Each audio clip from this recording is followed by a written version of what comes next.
मोदकं सदा विमुक्तिसाधकं कलाधरावतंसकं विलासि लोकरक्षकम्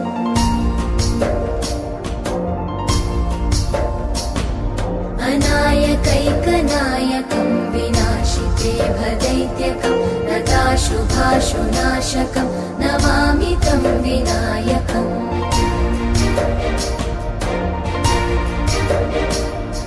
न तेतरातिभीकरं नवोदितार्कभास्वरं न मत्सुरादिनिर्जरं न ताधिकापदुद्धरम्